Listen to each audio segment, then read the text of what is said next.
تیسرا پارہ، صفحہ نمبر 64 سورہ آل عمران تیسرا پارہ اور آیت نمبر 23۔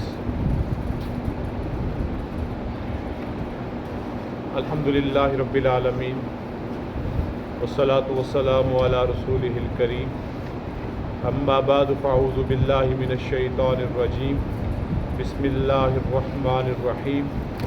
الم تر الی الذین اوتوا نصیبا من الکتاب یدعون الی کتاب اللہ لیحکم بینہم ثم یتولی فریق منہم وهم معرضون، ذلک بأنہم قالوا لن تمسنا النار الا ایاما معدودات وغرہم فی دینہم ما كانوا یفترون، صدق اللہ العظیم۔ اللہم صلی علی محمد وعلی آل محمد کما صلیت علی ابراہیم وعلی آل ابراہیم انک حمید مجید، اللہم بارک علی محمد وعلی آل محمد کما بارکت علی ابراہیم وعلی آل ابراہیم انک حمید مجید۔ رب زدنی علما رب زدنی علما رب زدنی علما رب اشرح لی صدری ویسر لی امری واحلل عقدۃ من لسانی یفقہوا قولی۔ سورہ آل عمران آیت نمبر 23، ارشاد باری تعالیٰ ہے، الم تر الی الذین اوتوا نصیبا من الکتاب، کیا تو نے ان لوگوں کو نہیں دیکھا جنہیں ایک حصہ کتاب کا ملا، یدعون الی کتاب اللہ، وہ اللہ کی کتاب کی طرف بلائے جاتے ہیں، لیحکم بینہم، تاکہ وہ کتاب ان میں فیصلہ کرے، ثم یتولی فریق منہم، پھر ایک فرقہ ان میں سے پھر جاتا ہے، وہم معرضون، ایسے حال میں کہ وہ منہ پھیرنے والے ہوتے ہیں، ذالک بانہم، یہ اس لیے کہ وہ قالوا، وہ کہتے ہیں، لن تمسنا النار، نہیں ہرگز ہمیں آگ نہیں لگے گی، الا ایام معدودات، مگر چند دن گنتی کے، وغرہم فی دینہم، ان کی اپنی بنائی ہوئی باتوں نے انہیں دین میں دھوکہ دیا ہوا ہے، ما کانوا یفترون، جو انہوں نے اپنی باتیں گڑھی ہوئی ہیں۔ جیسے کہ سورہ آل عمران کی ابتدائی 82 آیات نجران کے اس وفد کے متعلق ہیں، عیسائیوں کا وہ وفد جو نبی علیہ السلام کی خدمت میں مدینہ طیبہ حاضر ہوا،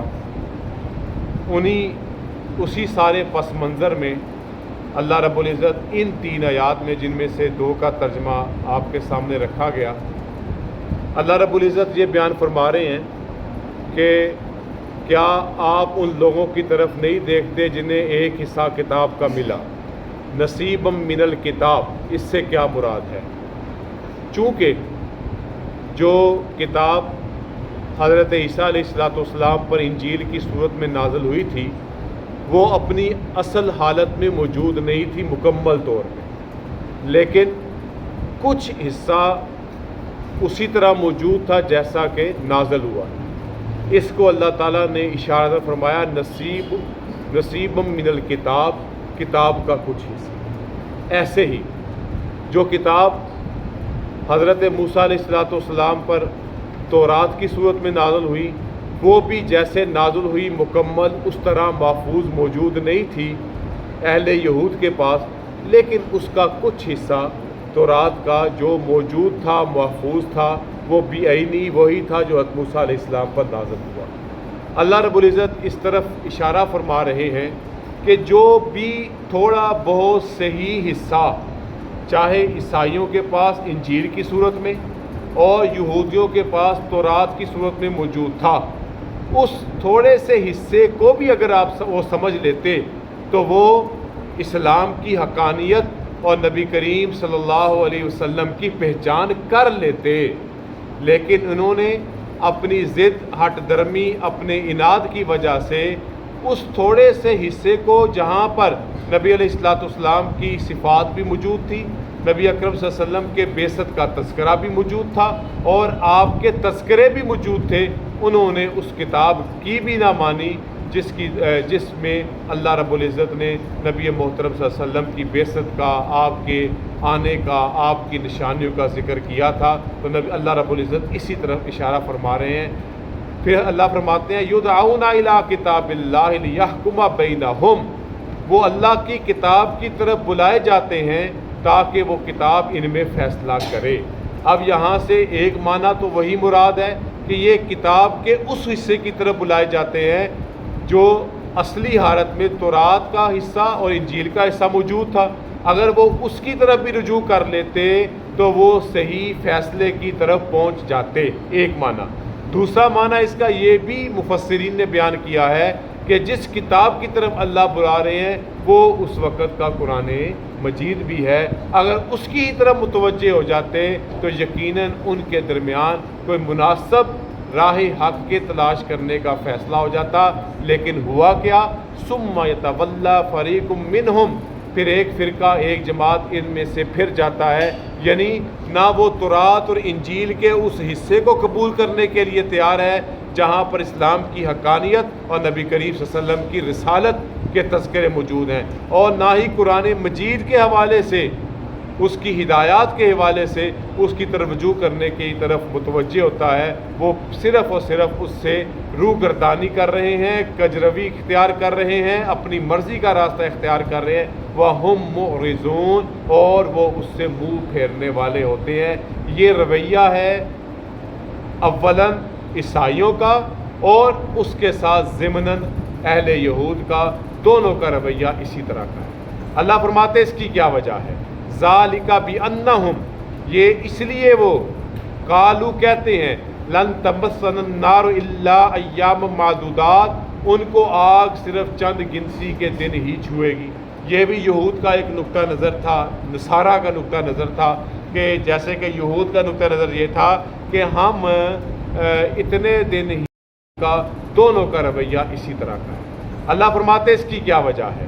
ذَلِكَ بِأَنَّهُمْ، یہ اس لیے وہ قالو کہتے ہیں لن تمسنا النار الا ایام معدودات، ان کو آگ صرف چند گنسی کے دن ہی چھوئے گی۔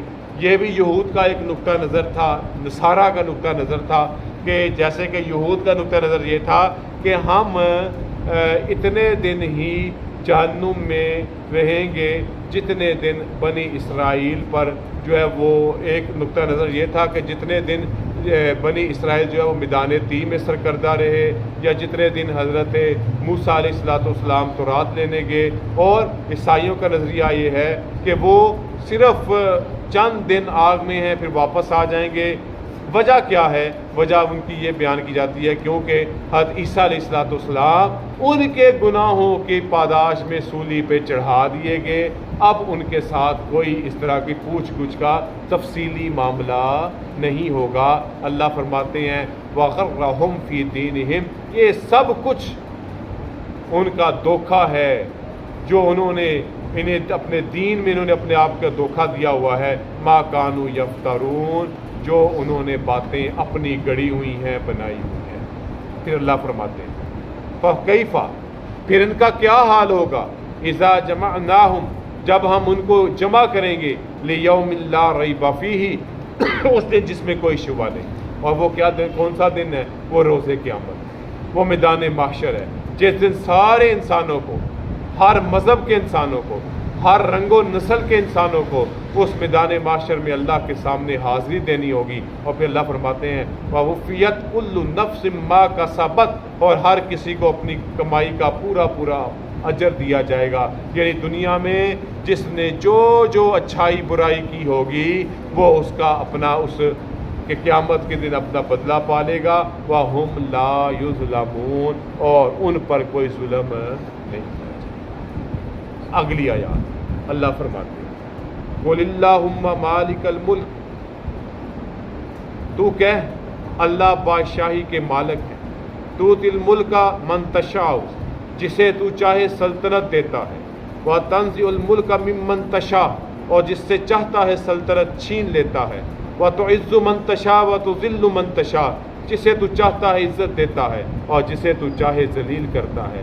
بِيَدِكَ الْخَيْرُ، سب خوبی تیرے ہاتھ میں ہے، إِنَّكَ عَلَىٰ كُلِّ شَيْءٍ قَدِيرٌ، بے شک تو ہر چیز پر قادر ہے۔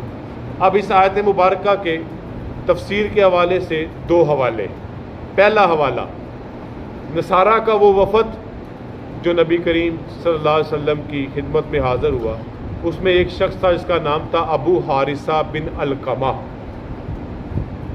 اس نے یہ بات کہہ دی اور وہ سمجھ گیا کہ نبی کریم صلی اللہ علیہ وسلم سچے نبی، یہ وہی نبی ہیں جن کی بعثت کا وعدہ تھا، جن کے متعلق حضرت عیسیٰ علیہ السلام نے خوشخبری دی، لیکن وہ ایمان نہیں لایا۔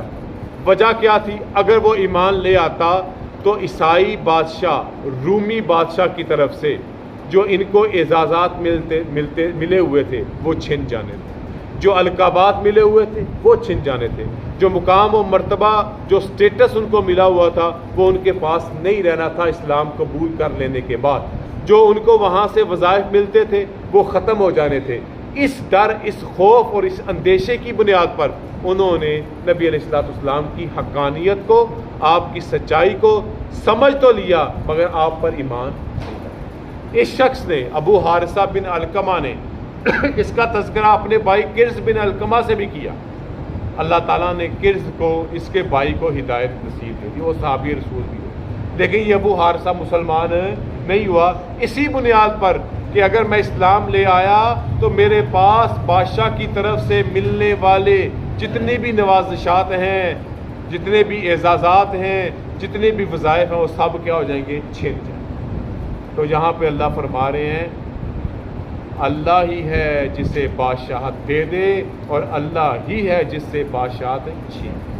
اسی طرح کا ایک اور واقعہ نبی کریم صلی اللہ علیہ وسلم غزوہ خندق کے موقع پر جب آپ نے صحابہ کرام میں خندق کھودنے کو تقسیم کیا، خندق کھودنے کے دوران ایک ایسا معاملہ آیا کہ ایک چٹان ایسی آ گئی جو صحابہ کرام سے ٹوٹ نہیں رہی تھی۔ نبی علیہ السلام سے عرض کیا گیا، نبی علیہ السلام وہاں پہ پہنچے، کدال پکڑی، آپ نے پہلی ضرب لگائی اور ایک دم سے ایک چمک اٹھی۔ آپ نے فرمایا صحابہ کرام سے، آپ کے ارشاد کا مفہوم ہے کہ اللہ تعالیٰ نے مجھے اہل فارس پر فتح عطا فرمائی۔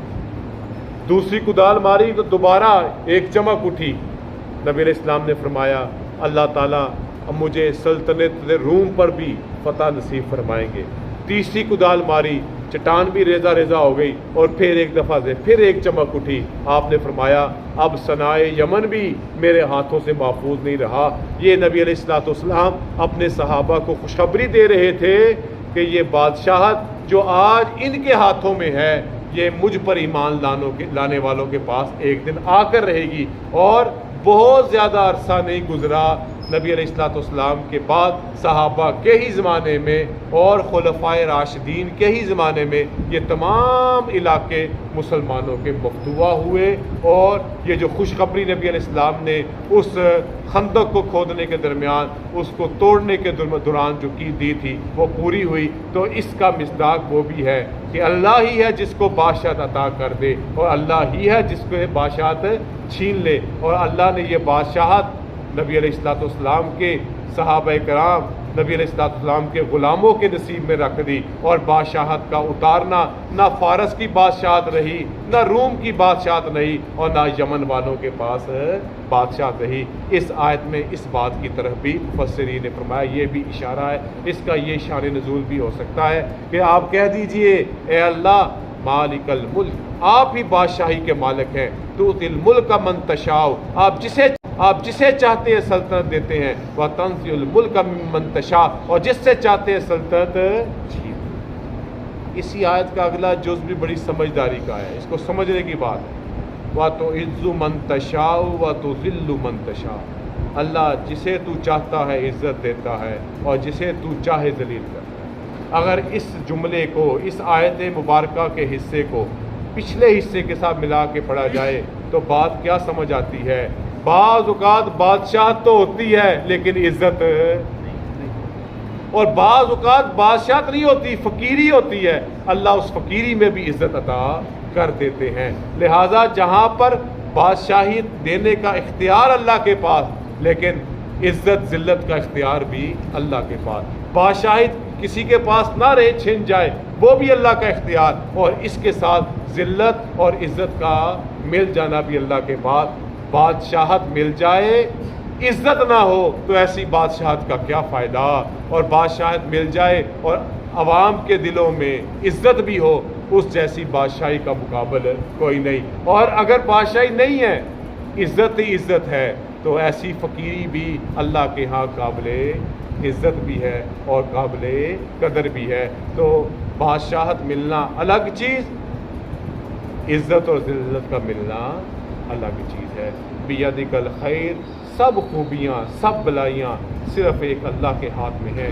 انک علی کل شیء قدیر، بے شک تو ہر چیز پر قادر ہے۔ آیت نمبر 27 ارشاد باری تعالیٰ ہے، تولج اللیل فی النہار، تو رات کو دن میں داخل کرتا ہے، وتولج النہار فی اللیل، دن کو رات میں داخل کرتا ہے، وتخرج الحی من المیت، اور تو زندہ کو مردہ سے نکالتا ہے، وتخرج المیت من الحی، اور تو مردہ کو زندہ سے نکالتا ہے، وترزق من تشاء بغیر حساب، اور جسے چاہتا ہے بے حساب رزق دیتا ہے۔ یہ آیت مبارکہ اشارہ ہے اللہ کی کل کائنات کی بادشاہی پر۔ پچھلی بادشاہی جس کو دی گئی اس کے اختیارات بھی محدود، اس کی سلطنت بھی محدود، اس کا علاقہ بھی محدود، اس کے احکامات کا نافذ ہونا بھی محدود، لیکن اللہ ایسا بادشاہ ہے جس کے قبضہ قدرت میں رات اور دن کا پھیر۔ یہاں سے صوفیہ نے یہ معنی بھی مراد لیا کہ رات کو دن میں داخل کرنے سے مراد اللہ ہی ہے جو بے ہدایتوں کو ہدایت دیتا ہے، اور بعض اوقات ایک اچھا بھلا انسان بھی ہدایت میں ہوتا ہے لیکن ابھی اپنے بعض کرتوتوں اور اپنے زبان کے جملوں کی وجہ سے وہ بھی بے ہدایتی کی راہ پہ چل جاتا ہے۔ تو لہٰذا اللہ ہی کے اختیار میں دن اور رات کا پھرنا، رات سے دن کو بدلنا، دن کو رات سے بدلنا، اور اللہ ہی کے اختیار میں کہ بے ہدایت کو ہدایت دینا، اور جو سیدھا بلا چل رہا تھا اللہ تعالیٰ ہمیں سب سے محفوظ رکھے۔ جب تک زندہ ہیں ہمیں ایمان اور اعمال صالح والی زندگی عطا فرمائے، اور پھر اللہ ہی کا اختیار ہے کہ وہ زندہ کو مردہ سے نکالتا ہے، زندہ کو مردہ سے نکالتا ہے، جیسے بیج سے اللہ تعالیٰ درخت اور پھول کھڑے کر دیتا ہے، اور وہی اللہ ہے جو مردہ کو زندہ سے نکالتا ہے جیسے مرغی سے انڈا ہے۔ یہ اللہ کی قدرتیں ہیں۔ وَتَرْزُقُ مَن تَشَاءُ بِغَيْرِ حساب، اور وہ جسے چاہتا ہے بے حساب رزق دیتا ہے۔ یہ اختیارات اللہ کے ہیں، اللہ کے ان دی گئی ہوئی بادشاہوں کے پاس اتنے بھی اختیارات نہیں ہیں، کیونکہ کل بادشاہی کس کی ہے؟ صرف اللہ رب العزت کی۔ اللہ تعالی ہمیں ایمان اور استقامت دین نصیب فرمائے۔ وآخر دعوانا الحمدللہ رب العالمین، والصلاة والسلام علی رسول الکریم۔ ربنا آتنا فی الدنیا حسنۃ وفی الآخرۃ حسنۃ وقنا عذاب النار۔ ربنا لا تزغ قلوبنا بعد إذ هديتنا وهب لنا من لدنك رحمة إنك أنت الوهاب۔ اللهم إنا نسألك علما نافعا ورزقا واسعا وشفاء من كل داء۔ اللهم إنا نسألك العفو والعافية في الدين والدنيا والآخرة۔ ربنا تقبل منا إنك أنت السميع العليم وتب علينا إنك أنت التواب الرحيم۔ وصلى الله تعالى على خير خلقه محمد وعلى آله وصحبه أجمعين برحمتك۔